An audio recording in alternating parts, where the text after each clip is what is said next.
Today I am in Aurangabad. We are heading off to one of the ancient wonders of the world, Ellora Caves. Ellora Caves is located 35 kilometers from Aurangabad city, and we are on the highway to Ellora. It's a beautiful day in December. This is the road to Ellora Caves.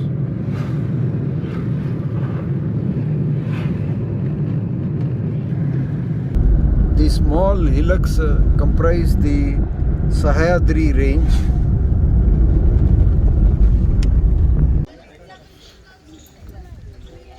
This is the World Heritage Site of Ellora. This is the entrance. And at the entrance we are accosted by this grand, magnificent monument.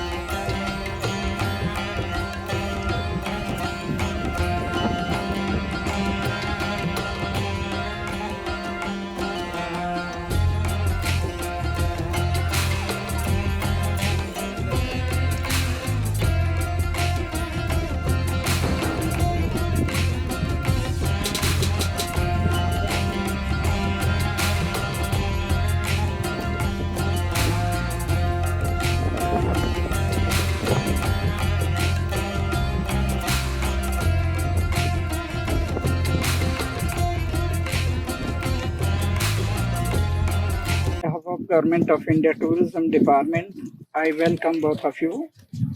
And I would like to introduce myself as your guide today. My name is Siddharth Pradhan. I'm working with this tourism department last 42 years. Okay. Whatever knowledge I have, I'm going to express before you. Okay. There are 1200 caves in India. Yes. Among these, 900 caves are Buddhist caves. 200 are Jain caves. And 100 are Hindu caves altogether, 1200 in the country. Okay. But out of the 1200 caves, 1050 caves are in western part of India called Deccan Plateau, Western Ghat. And the starting point of the cave is at Ajanta, because Ajanta caves are the earliest caves, belongs to 2nd century BC. It means Ajanta caves are 2200-year-old caves. And all these caves comes into the ranges of the Sahyadri mountains. An artist carved out these caves geographically. The rock is called amygdala trap. Generally, the rock is called volcanic basalt rock, neither hard nor soft, excellent for carving, which is a medium quality of rock suitable for the carving. But they carved out these caves with the help of delicate tools such as chisel, hammer, and pickaxe. Except these tools, there were no other equipments like modern days. But there are two kinds of rock cut architecture: cut in monolith and cut out monolith. Cut in means when artists started carving the mountain from front, going deep into the heart of the rock, that is called cut in monolith. Whatever the caves are carved out in the whole country, architectural point of view, all are cut in monolith. There is only one example of cut out monolith architecture in the world, that is number 16, called Kailash. For carving the Kailash, they were getting sunrise directly, no need to reflect the sunrise. That's why that whole carving is called cutout. When the weather was cloudy, rainy season, they were not working at that time, because it takes many years to carve out. And when the weather was cloudy at that time, they were not doing the work. That's why it took many years to carve. They only had the record of number 16 called Kailasha, 150 years. After doing 150 years, this carving is not completed. No single cave is completed here. And motto behind the carving: to create the employment, to promote the religion. Because in those days, kings having the policy of tolerance, he was giving equally donation, maybe in religion, Buddhist, Hindu, Jain. If it doesn't have this policy, you might not have seen the three religions carvings together. And whatever the caves are carved out in this country, they carved out these caves on the ancient trade routes. Those ancient trade routes start from Nala, Sopara, Thane district in Mumbai. When trade route is going to Vadodara, there was a harbor in Gujarat. Another trade to start from the same place and going to Amravati in the south. While passing from the ancient trade route, merchant also taking night hall, they were also donating charity money for the carving. Because in those days, India had trade contact, cultural contact. The Western see the influence in the sculpture, in the painting, their social life, political life, religious life, how they represented through the sculpture. Because craftsman system was hereditary, passing to their further generation. Because there are two types of artists, skilled artists, unskilled artists. Unskilled artists were doing that much work he knows. Rest of the things is going to hand over to the master artist. Because they had the knowledge of about the anatomical feature of man and woman, about the different hairstyle, about different facial expression, about the different ornaments, how they represented through sculpture and painting, their social life, political life, and religious life. And at present, we are in front of the cave number 16 called Kailasha, which is the best example of cutout monolith architecture in the world, and which were the skillful artists were brought from Kanchipuram. That was the capital of Pallavas in Tamil Nadu. Those artists, after coming here previously, there was a dense forest on the mountain. In the beginning, they cut down the trees or forest. After that, they removed the soil. And finally, they drawn outline over the mountain. Some artists started carving the caves from the center. Some artists were engaged to the east side, some were engaged to the north side, and some were to the south side. In this way, they carved out this temple from this side and given shape to it like a chariot. The whole plan and architecture of this temple looks like a Ratha architecture, like a chariot. There is a temple in the south at Kanchipuram, Kailashana, the temple, the planning and architecture of that temple are resemblance like this, like a chariot architecture. There is another temple in Orissa, which is at Konark, called Sun Temple. The plan and architecture of that temple similar like this, like a chariot architecture. Third temple that is in Karnataka state, Virupaksha temple, which is at Pattadakal, similar like this. But among the monuments, this is famous in the world for cutout called Kailasha. The meaning of the Kailasha word is abode of the Shiva, home of the Shiva, which is on the top of Himalaya mountain. Name of that Kailash is given to this cave because whole caves dedicated to Shiva and Parvati. But this cave is not done by one generation. 7 generations of the Rashtrakuta dynasty were continuously working 150 years because the length of the temple is 276 feet in length, 160 feet wide. Up to the Shikara height of the temple is 107. Total height up to that level of the mountain 225 feet. Even today on the rock you can see the chisel march of the method and there how they coming to the bottom and given shifted like a chariot. But in this temple, you can see the blend of two architectures, combination of two architectures. South Indian, that is a Dravidian. North Indian, that is Aryan. For the entrance, they cut out Gopuram. This example you'll find in Tamil Nadu, Tanjavur, Madurai, Mahabalipuram, Kanchipuram. After Gopuram, they cut out next to it Nandi Pavilion, vehicle of the Shiva, bull facing to the main shrine. After Nandi Pavilion, they cut out the congregation hall. After congregation hall, they cut out the main shrine, sanctum sanctorum. Inside the main shrine, in the same rock, they cut out the lingam, sign of fertility occasion. Above it, you can see the octagonal dome. On it, you can see the Shikhara. And on the same rock, artists engraved 2 epics of the country known as Ramayana and Mahabharata.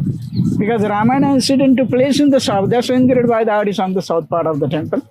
Mahabharata happened in the north part of the country. The fight between the 2 cousin brothers, Pandu and Kaura, they fought the war at a place called Kurukshetra, which is in Haryana state. On the north side, they engraved fight between the 2 cousin brothers, Pandu and Kaura. And those who compiled the epics, their images you can see on the entrance to the north side, the composer of the Mahabharata called Vyas, and composer of the Ramayana is called Valmiki. But this case painted 3 times. First in 10th century, second paint given in 14th century, which is outer entire paint was given by the Queen of Ellora by Holker in 18th century. Because real Kailasha is covered by the snow. It looks like a real Kailasha. That's why they have given whitewash color. But due to the weather effect, the painting is speed up for destroy. But here some things are vandalized by Mughal Emperor Aurangabad, who ruled the parts in 16th century, disfigured the faces, cut the head. Every case in Buddhist, Hindu and Jain. And in every religion, there are 2 cults. Because Ellora is famous for sculpture and Ajanta is famous for painting. But Ajanta caves were completely abandoned, hidden under debris, vegetation. Those caves are discovered by Johnny Smith when he had been there on a hunting expedition. discovered in 1899, like Ajanta, Ellora caves are not discovered. These caves were not abandoned like Ajanta. People knew about the Ellora caves from the beginning. But at Ajanta, whole caves are Buddhist caves, they are 33-0. But there are some caves belongs to before Christ, some caves belongs to after Christ. But here at Ellora, the entire caves of Ellora belongs to after Christ. Here you can see the three religion caves, Buddhist, Hindu and Jain. But here, entire case belongs to the after Christ. They started carving the case from the Buddhist. 1 to 12 cases are Buddhist. Period of carving of the Buddhist case from 450 AD to 650 AD under the patronage of Chalukya Badami. Because they have constructed many temples in Karnataka state. That's why the part is called the cradle of the temple. In the center of the mountain from 13 to 29, 17 caves are Hindu. Period of carving of the Hindu group from 8 to 12th century AD after Christ, carved out under the patronage of the dynasty Rashtrakuta. Name of the king was Krishna first. The 17 are Hindu. In the last from 30 to 34, 5 are Jain caves, and period of carving of the Jain group from 9 to 13th century AD, carved out under the patronage of the dynasty Rashtrakuta. Name of the king was Amogavarsha. To 12 are Buddhists, 17 are Hindu, and 5 are Jain, total 34. And at present, we are in front of the world famous case called Kailash, because in every religion, you can see the two cults. In Buddhism, Hinayana and Mahayana. In Jainism, Digambar and Shwetambar. In Muslim religion, Shia and Sunni. In Christianity, Roman Catholic and Protestant. Likewise, there are two cults in the Hindu religion. One cult worships Shiva called Shaivite. Another worships Vishnu called Vaishnavite. The disciple of the Lord Shiva, they apply for a red in color horizontal mark that you will find in north part of India, Rishikesh, Haridwar, Varanasi. South part of India, they worship Vishnu, they apply the forehead, vertical mark that you will find in Kerala, Tamil Nadu, Andhra Pradesh. But here the whole temple is Shaivite from one corner to another. In the southern gallery, you can see the different incarnation of the Vishnu. According to the Hindu mythology, Shiva and Parvati took uncountable incarnation. No incarnation has been taken by Brahma, and Vishnu had taken about 10 incarnations because Shiva had given them the subsidiary powers, not entire powers were given to them. If anything goes wrong in the creation of the universe, finally Lord Shiva coming to protect the world. That's why Shiva is the creator, protector and destroyer of the universe. And these caves is not constructed. In the construction of the house or building, start from the basement going to the top. But in carving the rock, from top to bottom, that is a cutout, and from front going deep, that is a cut-in monolith. For carving cut-in, from outside of the cave, they were reflecting sun rays with the help of metal sheet, mirror. At that time, they're scooping the rock. When the weather was cloudy, rainy season, at that time, they're not doing. That's why they were using natural sunlight. Actually, carving system is started in this country by Buddhist monks first, because they prefer solitary life for doing meditation, isolated life for doing meditation, where there is a source of water. The source of water you will find in the mountain. At that place at the corner of the cave, these were the meditating center of the monks. That's why it is called a rainy season retreat. Only 4 months they are living here. Rest of the 8 months they were traveling. They were going to the nearby village to promote the religion, to spread the religion. Because during monsoon time, you cannot propagate religious idea to the mass. At that time, they were coming back here. These are the temporary dwellings. Same system adopted by Hindu and Jain religion, because majority are Buddhist, 900 in the country. And here, which is a Kailasha one, from this part, artists got out 2,000 ton cubic of rock. In the entire Deccan Plateau, you will find the tabletop mountain and slopey mountain. That side, the whole mountain is tabletop. To the west side, the mountain is slopey. The distance from number 1 cave to the last 34, 2.5 kilometer range. Inside caves are not interconnected. You have to go inside and come out. In some of the caves, the Kadathari survive. To harvest the rainwater for drinking, for taking bath. After taking bath, they were going inside to pray. Now we go there.